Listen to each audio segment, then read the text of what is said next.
Bible દર્શન પાઠ 99 રોમ અધ્યાય 9 થી અધ્યાય 16. આ પાઠમાં રોમના ધર્મસંઘ પર પાઉલે લખેલા પત્રના 16 અધ્યાયોમાંથી અધ્યાય 9 થી અધ્યાય 16નો અભ્યાસ કરીશું. પ્રેરણાદાયી કડી 13મો અધ્યાય અને એની 10મી કડી. પ્રેમ માનવ બંધુનું બુરું નથી કરતો, એટલે પ્રેમમાં શાસ્ત્રનું પૂરું પાલન આવી જાય છે.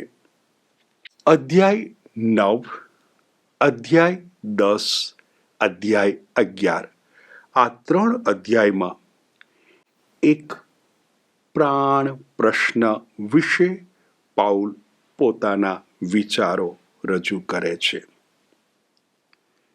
પ્રાણ પ્રશ્ન: યહૂદીઓએ કેમ ઈસુનો સ્વીકાર ના કર્યો? યહૂદીઓ મસીહની પ્રતીક્ષામાં છે અને ઈસુ આવ્યા અને પોતાને મસીહ જાહેર કર્યા, અને યહૂદીઓ આ ઈસુનો અસ્વીકાર કેમ કરે છે? પાઉલ 3 અધ્યાય ફાળવે છે. સૌ પ્રથમ તો અધ્યાય 9. પાઉલ દુઃખ વ્યક્ત કરે છે. મને દુઃખ છે, મારા જાત ભાઈઓ ઈસુનો અસ્વીકાર કરે છે. અને પછી અનુમાન કરે છે, કદાચ મને ઈસુ પ્રત્યે પુષ્કળ લગાવ છે એ તો કારણ નહીં હોય. હું ઈસુને બહુ વળગેલો છું, એટલે મારા જાત ભાઈઓ, લોહીની દ્રષ્ટિએ મારા જાત ભાઈઓ મારાથી અને ઈસુથી દૂર નહીં થયા હોય. ઈસુ પણ લોહીની દ્રષ્ટિએ જાતભાઈ છે. એટલે પાઉલ કહે છે, જો એ મારા જાત ભાઈઓ ઈસુ સાથે જોડાતા હોય ને તો હું ઈસુથી અળગો થઈ જવા તૈયાર છું. એને માટે બહુ ભારે, પણ આ તો એક વિકલ્પ તરીકે રજૂ કરે છે. આટલું કહ્યા પછી હવે એ વિચાર કરે છે, મનન ચિંતન કરે છે, શું છે કારણ? એને પહેલું કારણ લાગે છે, જુઓ, બધા યહૂદીઓએ ઈસુનો અસ્વીકાર કર્યો નથી. એનો અર્થ કે 2 પ્રકારના યહૂદીઓ છે. એક દેહ ધર્મ અનુસાર, જે પ્રભુના સંતાનો નથી. બીજા પ્રકારના યહૂદીઓ એ પ્રભુના વરદાન અનુસાર. આ બધા અબ્રાહામના વંશજો છે, અને એવા જે અબ્રાહામના વંશજો છે એમણે ઈસુનો સ્વીકાર કર્યો છે. આ એનું પહેલું ચિંતન અથવા એનું પહેલું કારણ. બધાએ અસ્વીકાર નથી કર્યો. બીજું કારણ, આ તો પ્રભુની યોજના છે. પ્રભુની યોજના એ પ્રભુની પસંદગી પ્રમાણે પ્રભુ કોઈકને એવી સદબુદ્ધિ આપે કે એ સ્વીકારે, અને કોઈકના મનને એવું જડ કરી દે કે એ સ્વીકાર ના કરે. આ પ્રભુની યોજનાને માનવના કર્મ સાથે કોઈ સંબંધ નથી. આ પ્રભુની યોજના છે. ત્રીજું કારણ આપે છે, આ પુણ્ય પ્રાપ્તિ કરવા માટે બિન યહૂદીઓએ જરાય પ્રયત્ન ન કર્યો અને એમને પુણ્યો મળ્યા, કારણ કે એમનામાં શ્રદ્ધા હતી. આ પુણ્ય પ્રાપ્તિ માટે યહૂદીઓએ પ્રયાસો કર્યા, પણ નિયમ સંહિતાના માર્ગે અને નિયમ ના પાડી શક્યા. એટલે બિન યહૂદીઓ પુણ્ય પ્રાપ્ત કરી શક્યા, જ્યારે યહૂદીઓ નિયમ ન પાડી શક્યા એટલે પુણ્ય પ્રાપ્તિ ન થઈ.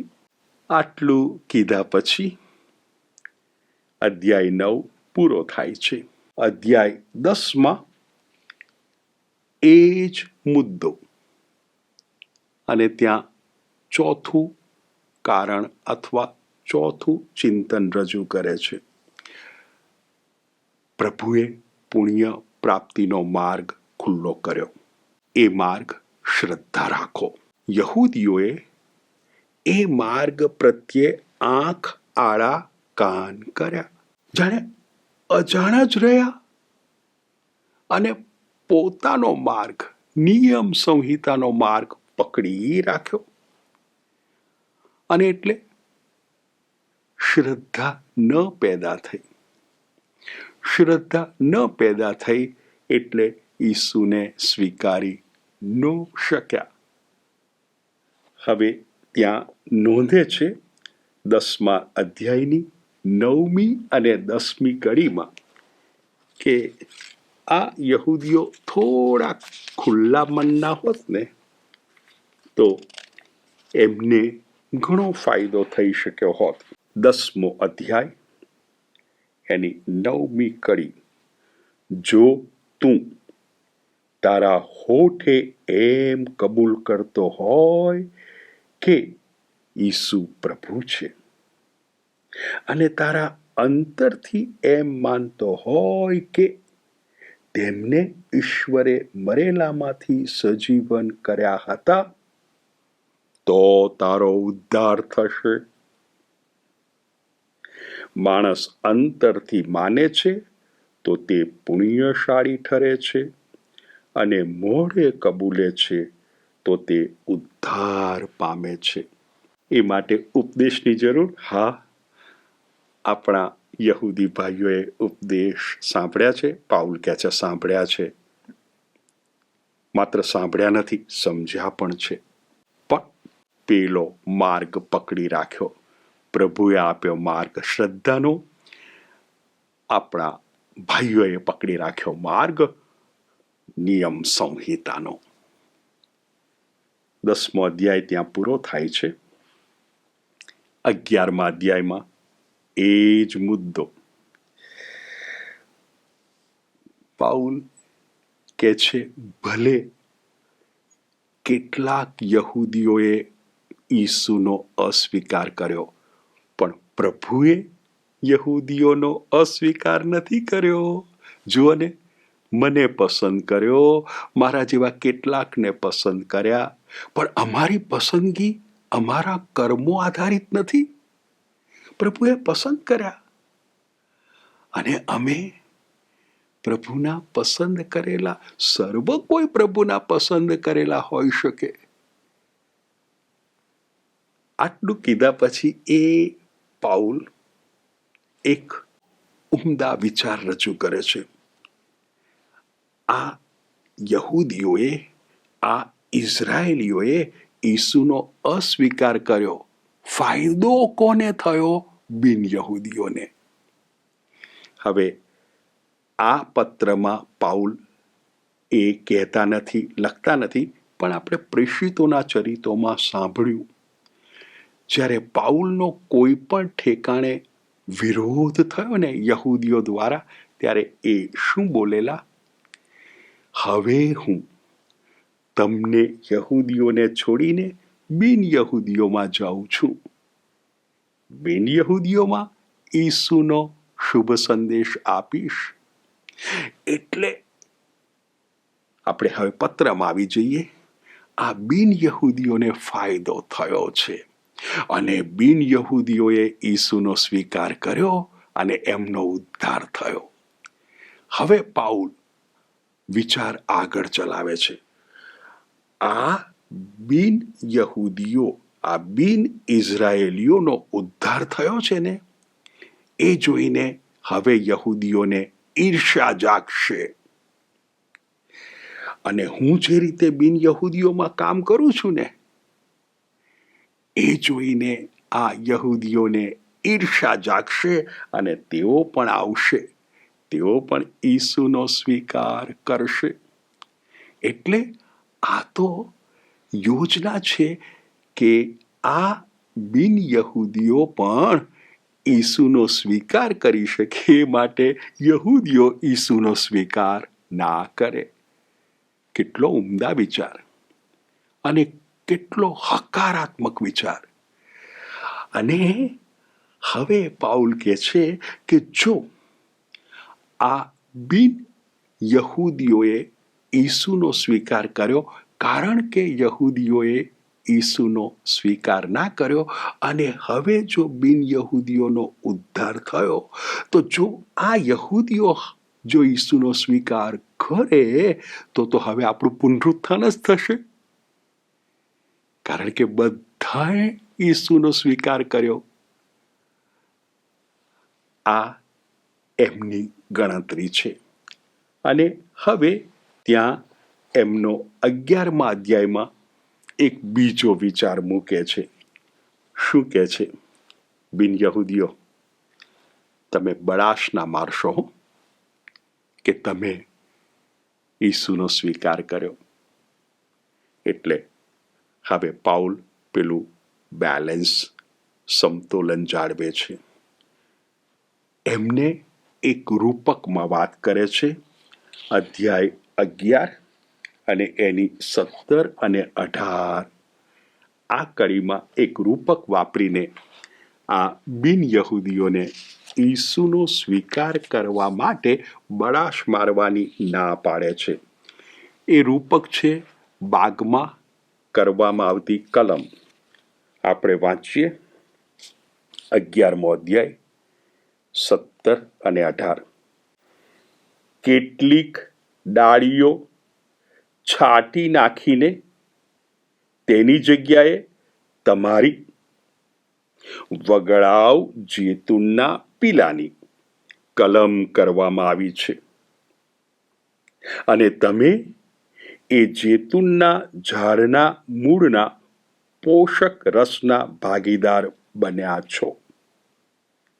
તેમ છતાં એ ડાળીઓ કરતા પોતે ચડિયાતા છો એવી બળાશ મારશો નહીં.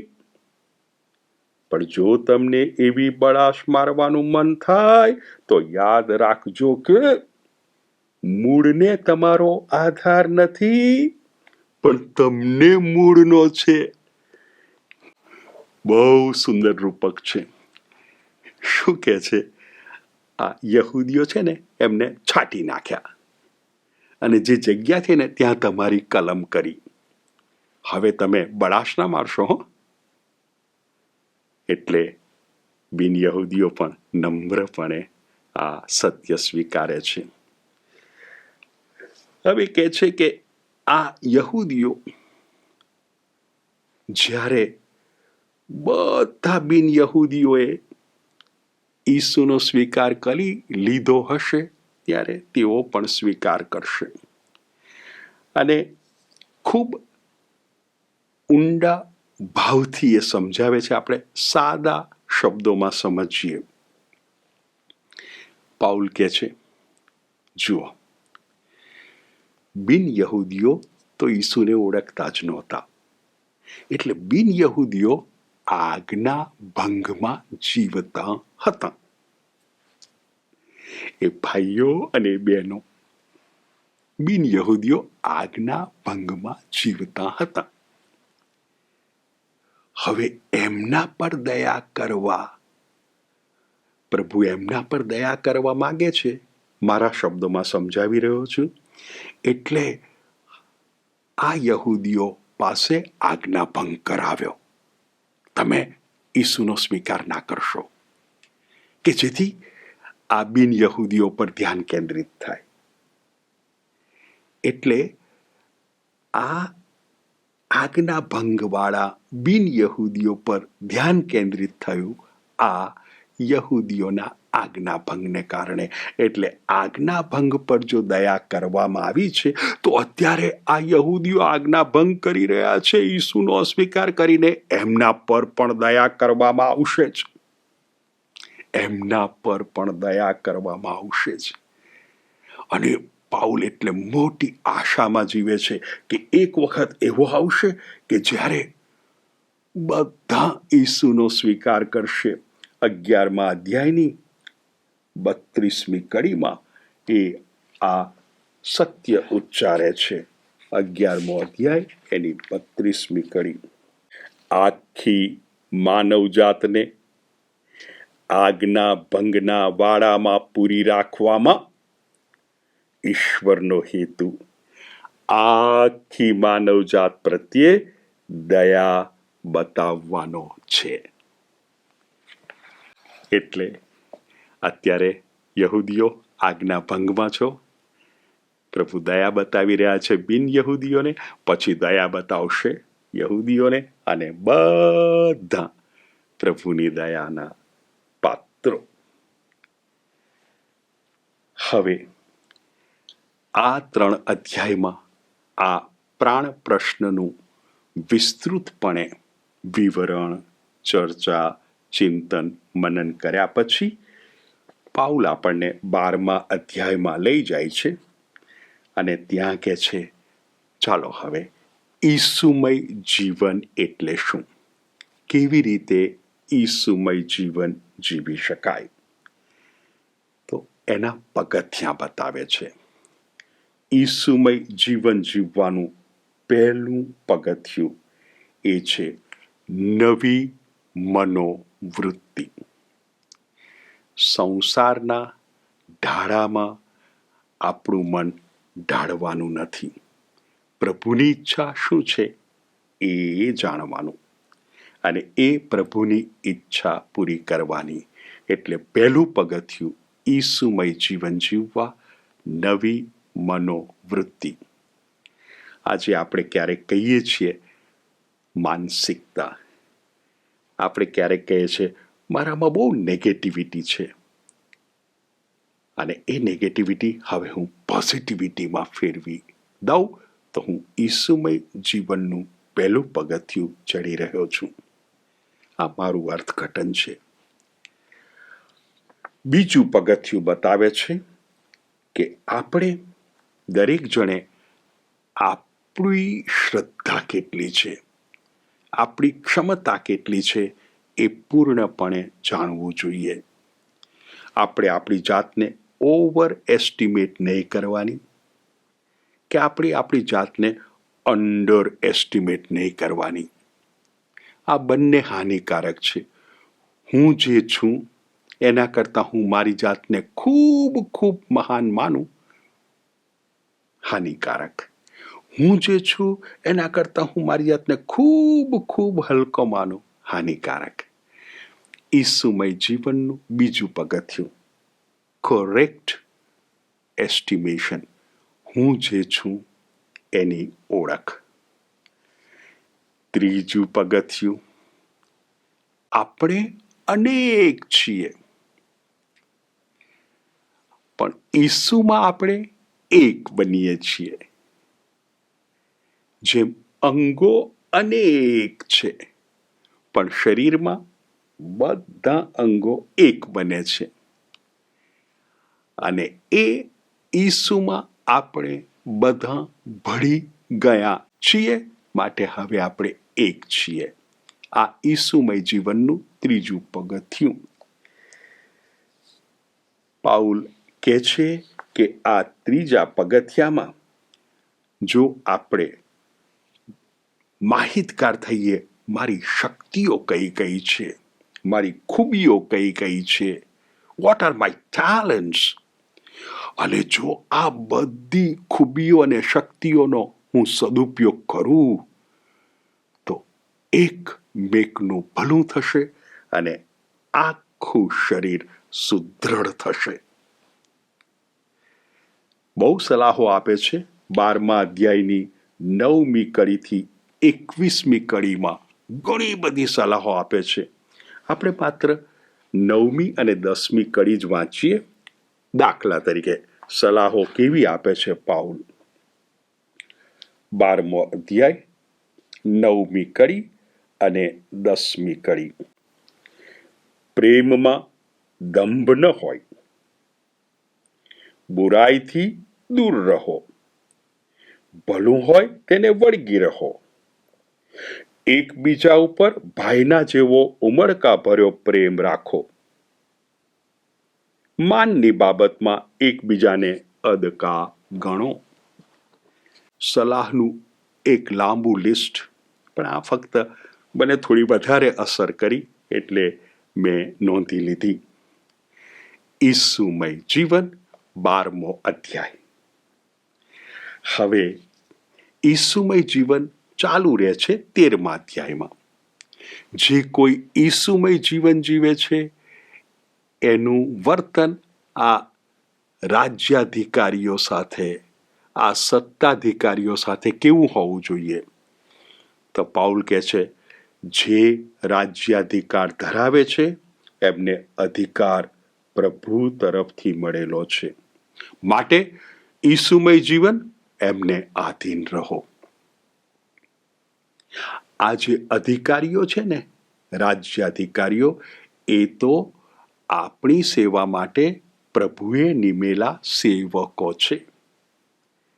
એટલે આપણે એમનું માન જાળવવાનું છે અને એ જે કંઈ હકદાર છે, એટલે કે એમનો જે કંઈ અધિકાર છે, ફરજ અને અધિકાર, એ આપણે પૂરા પાડવાના છે. 13મા અધ્યાયની 7મી કડીમાં ઈસુમય જીવન, 13મો અધ્યાય 7મી કડી. દરેકને તેના હકનું આપવું. રાજ્યાધિકારીઓની વાત કરે છે. જેને કરનો હક હોય તેને કર, જેને દાણનો હક હોય તેને દાણ, જેને આદરનો હક હોય તેને આદર, જેને માનનો હક હોય તેને માન. આ જેને જેને જે આપવાનું છે, ઈસુમય જીવન. હવે એ જ અધ્યાયમાં પાઉલ 10મી કડીમાં એ સરસ વાત કરે છે જે આપણે અગાઉ સાંભળેલી છે. પ્રેમ માનવ બંધુનું બુરું નથી કરતો, એટલે પ્રેમમાં શાસ્ત્રનું પૂરું પાલન આવી જાય છે. આ પાઠની પ્રેરણાદાયી કડી તરીકે મેં આ કડી પસંદ કરી છે. પ્રેમ ખરેખર મોટામાં મોટી ચાવી છે ઈસુમય જીવન જીવવાની, માસ્ટર કી. હવે પાઉલ 13મા અધ્યાયમાં કહે છે કે આપણે અત્યારે હવે આપણા ઉદ્ધારની ખૂબ નજીકમાં છીએ, ખૂબ નજીક આવી પહોંચ્યા છીએ. એ 14મી કડીમાં જાહેર કરે છે. 13મો અધ્યાય અને એની 14મી કડી. પ્રભુ ઈસુ ખ્રિસ્તને ધારણ કરો અને પાપી પ્રકૃતિની વાસનાઓને સંતોષવાનો વિચાર કરવાનું છોડી દો. ઈસુમય જીવન. આપણે બહુ નજીક આવી ગયા છીએ ઉદ્ધારની. તો ચાલો આપણે પ્રયત્ન કરીએ. હવે અધ્યાય 14માં પાઉલ ખોરાક વિશે કેટલીક સલાહ આપે છે. આપણે જાણીએ છીએ કે યહૂદીઓ કેટલાક આહારને, કેટલાક ખોરાકને અશુદ્ધ ગણે છે.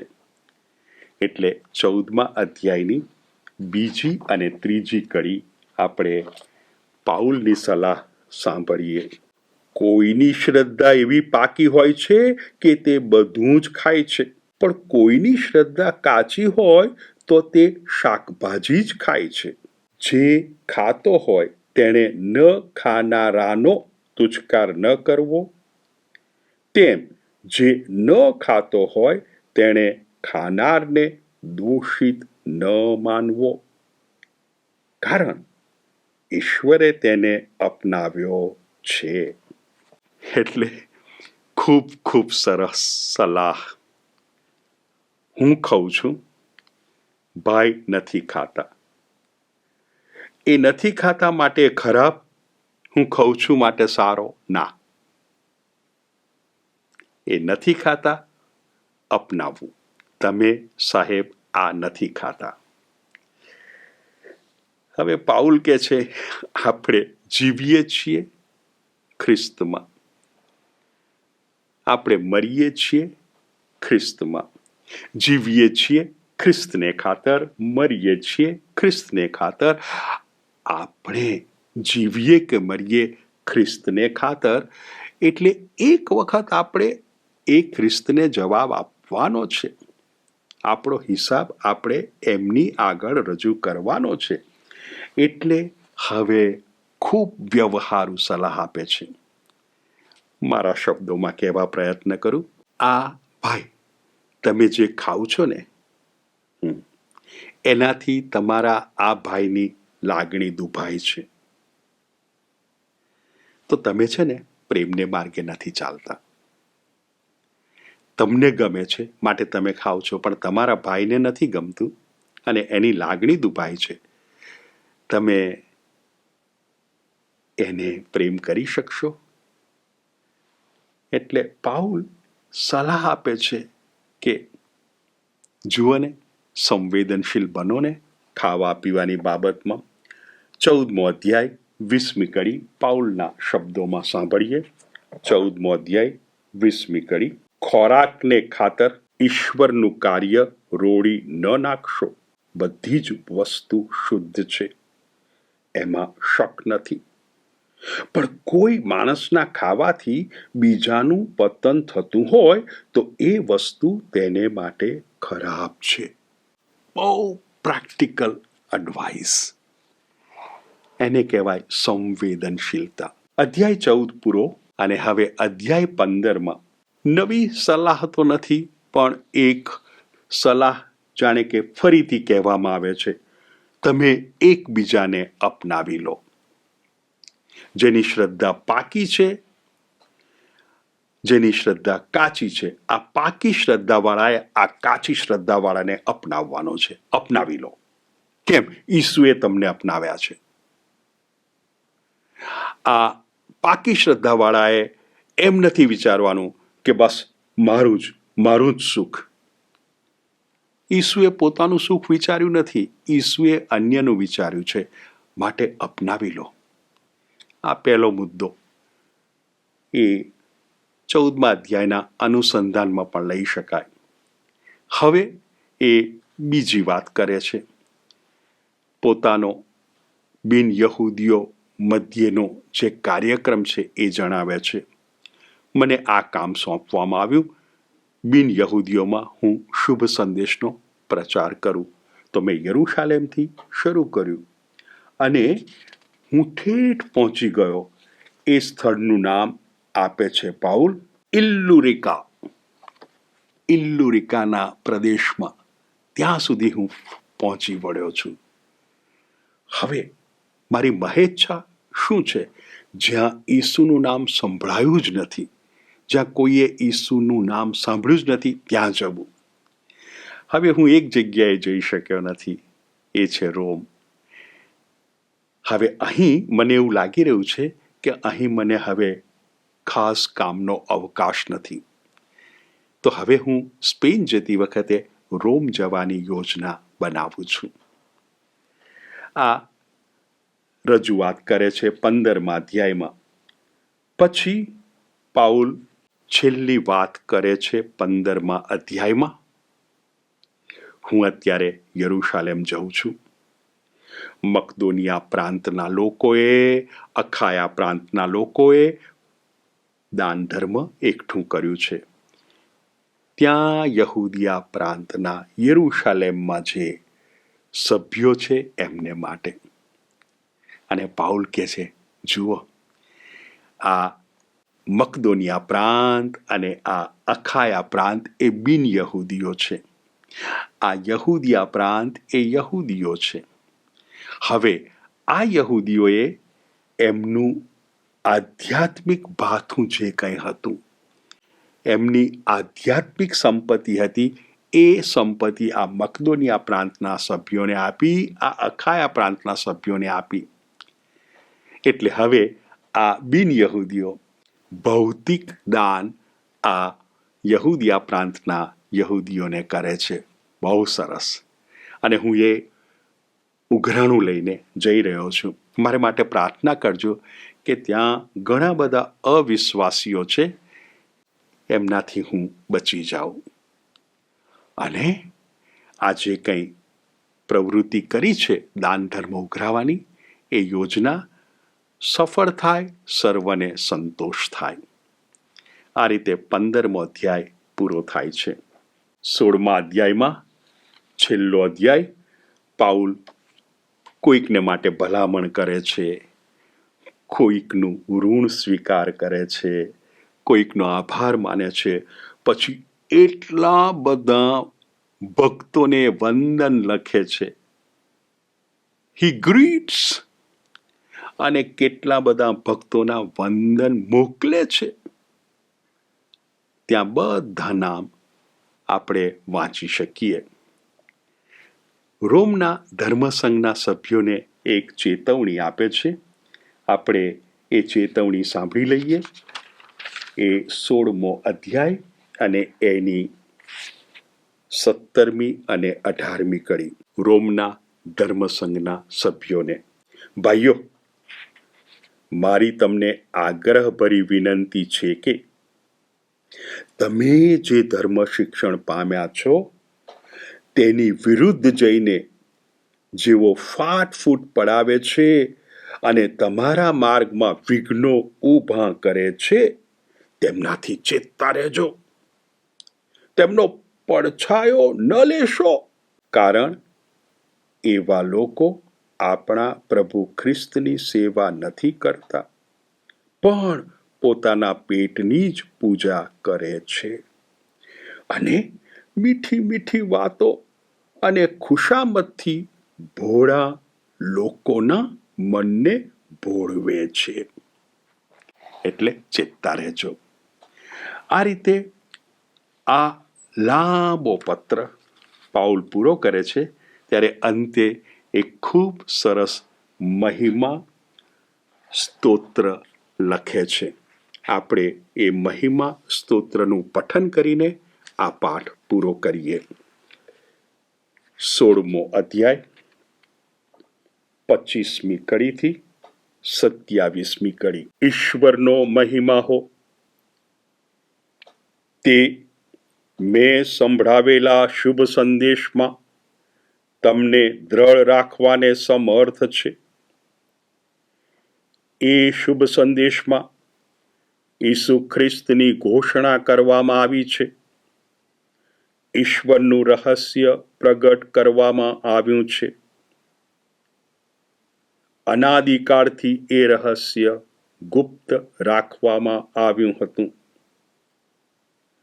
પણ પૈગંબરોના લખાણો દ્વારા તે અત્યારે ખુલ્લું થયું છે અને સનાતન પરમેશ્વરની આજ્ઞાથી એ બધી પ્રજાઓને જણાવવામાં આવ્યું છે, જેથી તેઓ શ્રદ્ધાપૂર્વક શુભ સંદેશને શરણે આવે.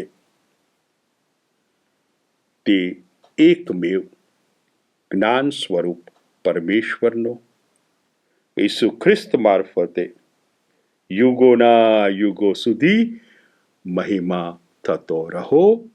તથાસ્તુ.